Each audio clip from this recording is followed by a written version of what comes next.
all you need kissing, badly. That's what's wrong with you. You should be kissed and often. I'm watching Gone with the Wind. By someone who knows how.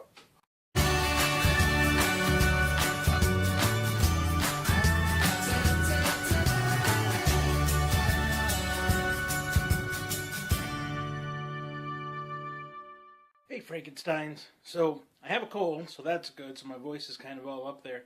And I'm watching Gone with the Wind, which I've never seen. You think I would have, but just never got around to it, you know? I'm a man about town. I ain't got 4 hours to watch something. That's not true. I've seen a lot of 4-hour movies, but I kind of feel like I've seen it. You know, I think I've seen every Burning of Atlanta. I've seen every beautiful dress, every fiddle-dee-dee. I've heard all of the lines 100 times because, well, I live in America and I'm almost 50. That can't be right. I'm almost 30. I just never got around to seeing it. So what am I expecting? It to be long, like 4 hours long, but feeling like it's more than 4 hours long. One of those. A lot of, I don't know, glances. Every one of these sounds the same. Like I'm really down on older movies that I've never seen because I have this expectation of it. But this one I feel like I'm kind of justified with because, like I said, I've seen a lot of this stuff already. I guess what I'm saying is, frankly, my dear, meh. Anyway, I'm going to give this a shot, and I hope I enjoy it. So there it was. Gone with the Wind. Yeah, that was good. That's why things win awards apparently, because that was quite a good film, and I'm glad I saw it. This movie was directed by Victor Fleming, who directed another movie that I saw recently, The Wizard of Oz. What? Yeah, in the same year. And he was the second director of 3. He was brought in over the first director because he had a more manly way of doing things. One of my complaints about The Wizard of Oz was that although it was technically very interesting, the directing of it seemed a little less than what I thought it should be. Like there were pieces that looked like they didn't actually fit in, or no one was looking where they were supposed to be, or they did first takes. That never happened here. This is directed so meticulously. It just looks wonderful. And it looks wonderful for a couple of reasons. Not only because of the directing, but also some of the techniques that they use. The Technicolor film, so good. And they use just the right palettes to make everything just pop. It almost looks like a really good version of colorization, like what they tried in the 80s with different black and white films to make them color, so the kids would dig them. Well, that's what this one was. I mean, that's what it looked like, but really good. Everything just looked amazing and just popped off the screen. This is an 8K transfer on the Blu-ray for the, I believe it's the 70th anniversary. Special effects in this one are all over the place. The Burning of Atlanta is a case in point. They used real fire. In fact, this was one of the first things that they actually did. If they couldn't pull off the Burning of Atlanta in basically one take, they would scrap the whole film. But it did work. What you had was, they basically built the South and Atlanta and Terra and all of the places on the MGM lot. And, well, there's already stuff there. There were things from King Kong, there were castles from other medieval period things, so they burned them all. They had it set up, they filmed it, it burned all together, and then they used matte paintings, which is painting on glass and then putting in different areas of the screen while you're filming live stuff. They did that to make things look like they were burning all around, that things were falling, and just spectacular. So this movie has 2 parts. I mean, 2 actual parts that are about 2 hours long. So first 2 hours, then an intermission, and then the last 2 hours. The first part of this is the lead up to the war. This is the wounded. This is the scene with the hospital. This is the burning of Atlanta. This is basically everything you know about Gone with the Wind takes place in the first half of it.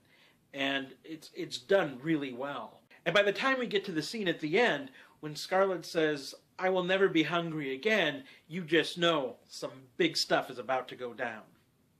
After the intermission is part 2, and that begins reconstruction, rebuilding the South. Most of this takes place in Atlanta, where we learn about another man that Scarlett marries, and we learn about her businesses, and we learn about carpetbaggers. This is what I thought Gone with the Wind was going to be. A lot of talking, a lot of character study. There's some action, there's some tension, but boy, it does not feel... It doesn't have the grittiness that the first part does. The second part, I feel, is either too short or too long. Now, too long makes sense. Just get on with it already. Let's be done with this. But when I say it's too short, what I mean by that is I could see this as a mini-series. You know, what's the next episode going to bring? Or let's elongate this, or let's just work on this particular part. I could have been fine if it just ended before the intermission. Now, the character of Scarlett O'Hara is played by Vivien Leigh, and she is our protagonist. But I would say the main character of this movie would be Tara, the plantation that her and her family live on. And if I get a little esoteric, that's too bad! My show! Grr. Scarlett needs Tara. You see, Tara represents the South. The Old South and the reconstructed South. The film begins at Tara. In the middle, it goes back to Tara, and it ends at Tara. See, place is important. Scarlett finds her strength at Tara, gets her power from the dirt of Tara, which is said a number of times in this film. Her only growth as a character happens here. When she starts, she is a queen. Everyone is falling over her. Everyone is at her beck and call. Later on, she comes back, and everything is desolate. The people that are left, they are the common people, and she is working among them. She is with them, and she asks them to do things only if she would do them herself. And by the end of it, she is the one that comes back, now having grown, the optimism of what lies ahead, that tomorrow is another day, and she is in control of it. Now let's talk about Scarlett. Scarlett herself, played by Vivien Leigh, who, by the way, is one of the most beautiful women ever to be on screen. She nails it. Now, I've never read the book, but from what I saw here, she just was everything that you would hope Scarlett O'Hara would be. Now, she's almost never not on screen. And yet, you could still use more of her. But Scarlett is a jerk. Now, I could come up with a lot more disparaging terms of what you might want to call her, but she is not a good person. I'm going to look at Scarlett not as just a character, but as the only character in this. Like, everything that's happening, think of Inside Out, where everything's happening inside one person's mind. Well, that's what I'm looking at with Scarlett. Okay, Scarlett is the person. She's the one that everything is about, and all the other characters are just there inside of her, helping her along with each thing. So, for example, we get to Rhett Butler. Rhett Butler, of course, played by Clark Gable, this time with his mustache. We just saw him without one in Mutiny on the Bounty, and at first, I wasn't real sure if I liked him as much in this one, but by the end of it, yeah, this guy knew what he was doing. Okay, he's kind of the mirror image of Scarlett.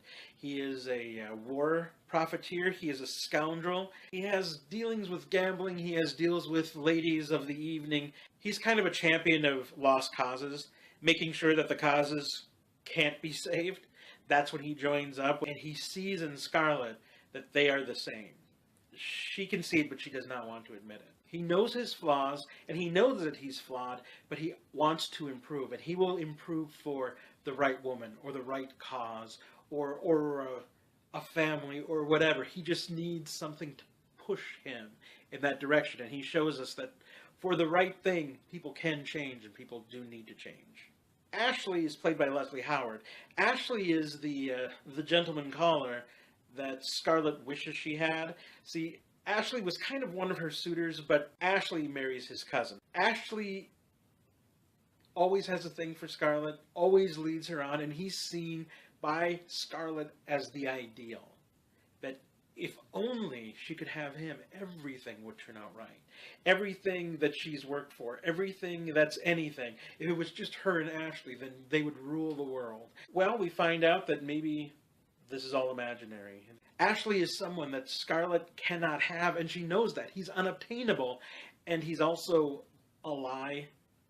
He ultimately doesn't exist because nothing perfect can exist. He's married to Melanie, Olivia de Havilland, who's very good, but very one note. She is the perfect woman. She does everything good. Everything that Scarlett is not, Melanie is.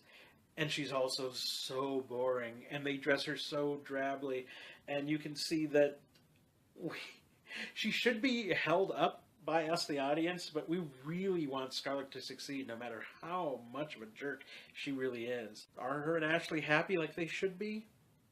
You'll have to wait 3 hours and 35 minutes to find out.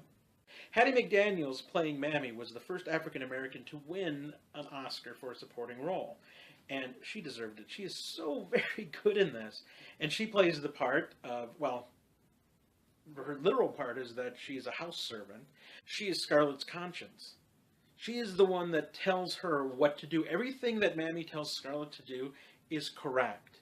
But, much like our own conscience, we can always override it. Now, because of the South and the position of power, Mammy can say whatever, basically, she can tell Scarlett to do whatever she needs to do that is correct. She can tell her what to eat, when to eat, what to wear, when to wear it. But because Scarlett is who she is, she does not have to listen to Mammy. She can do whatever she wants to do, and Mammy can't say anything about it. Lastly, Prissy, played by Butterfly McQueen. Prissy is so horrifying to watch because she is just the worst of the Southern slave stereotypes. She's the Jar Jar Binks of Gone with the Wind. She's so good at what she does, but she's so terrible having to watch it. But she plays Scarlett's little voice inside her head that says, all right, whatever anybody asks you, just say that you can do it, that you are proud, that you are brave, that you can go ahead, but in the face of danger, you're not really. You fail. You look away. There's a scene in a hospital where Scarlett just crumbles. And it's Prissy's voice, kind of what she knows of herself to be true, as opposed to what she's putting out to other people. So that's my synopsis of Gone with the Wind. Really enjoyed it. Didn't think I would, but just very delightful. You can really watch the first half of this movie and be happy with it. But watch the whole thing. Another winter box set. You did it again. Can we go for... Oh, well, the next one is... The next film in the series is The Maltese Falcon. And I know that's good because I tried watching it twice and fell asleep both times. But that was years ago. Maybe I've matured. We'll see. I'm sure I'll do a really bad Humphrey Bogart impersonation. Maltese Falcon. In the meantime, I'm Uncle Tony.